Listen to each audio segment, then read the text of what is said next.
Non koko blege glanya aheno eno era boanu eno era bo do sena di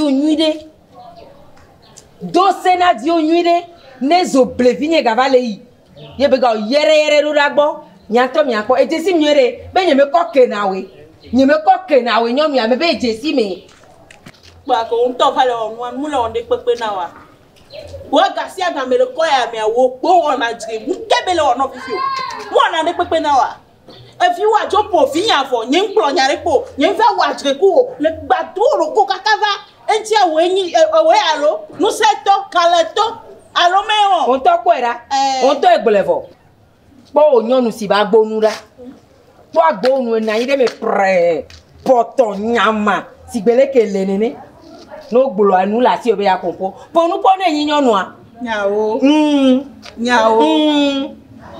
enyo ye ma to nyaku o e kwa ma keke won nya o chesi o na agbo ajia o me ya lagbele nu ka ya reke mi pele ko ya me reke ya gasia gama we ma ya la ifi reke we o ifi ya we e wona nya gasia gama nya pe wule ki mi jira nya ba gboji do vire la agboji de ho me a eye mi to na bayi ne bale me nya be mi to na bayi na mo de ku fi wa po fi nya wona jo bayi o le fi ewe le suame onyi so le fi ndeke wo tro gasia gama nu ka icho yo o sakwa no a nu ka yo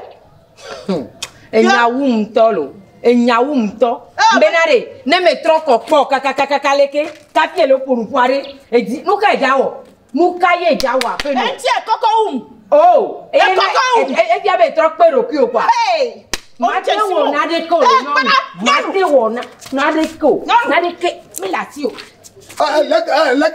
lek tu inde banya lek hey apano do se na srowa e gomede e be mi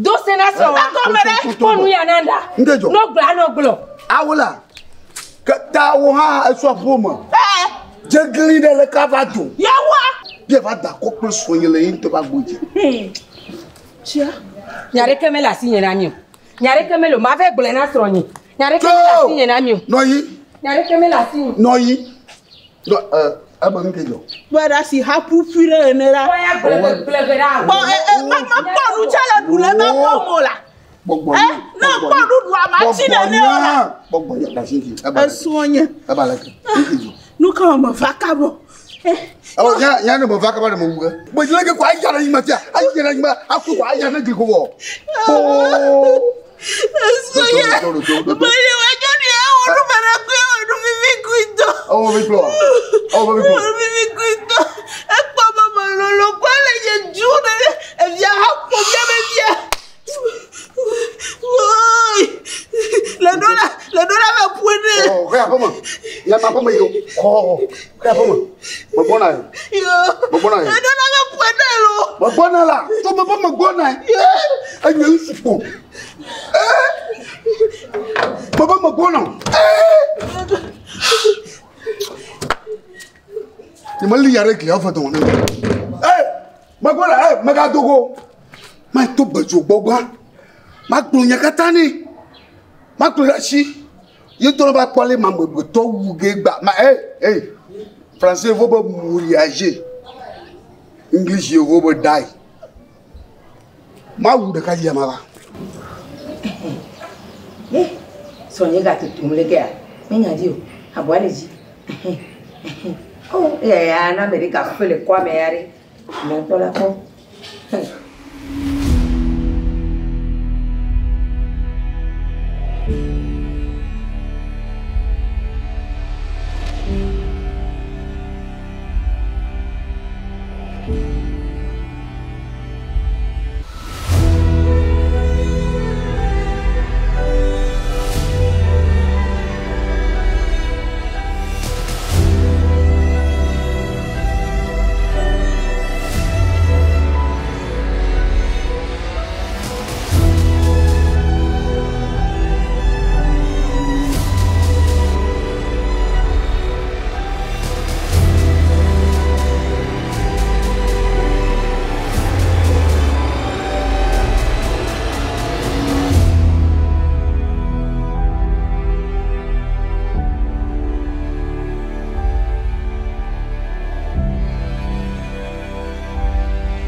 encore no baba.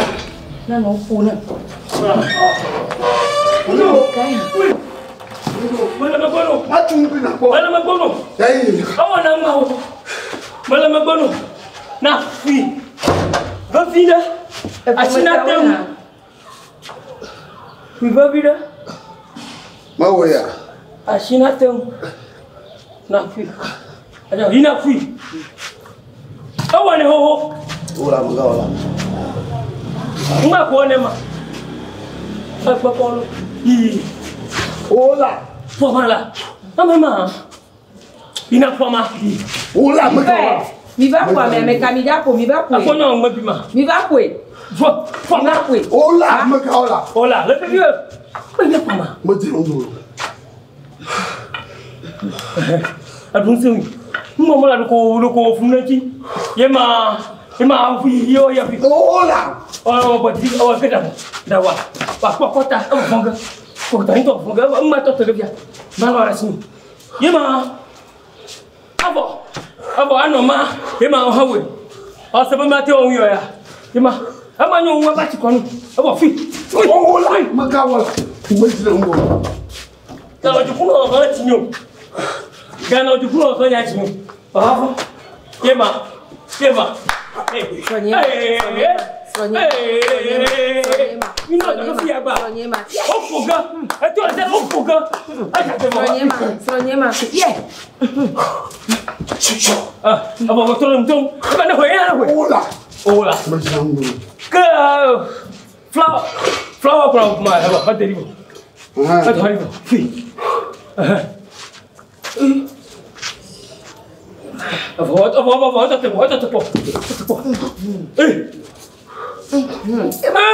Jakisha.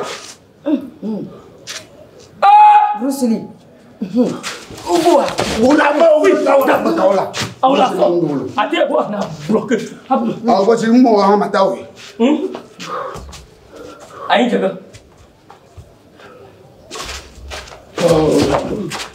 Mana magono. Vamos. Non. Ciao, le mi jojo ma. Mi ve. Mi jojo mi ya kabo. Utu owo talapa. Sonia ototo. Oto won poto aussi kéké. Agba le vo.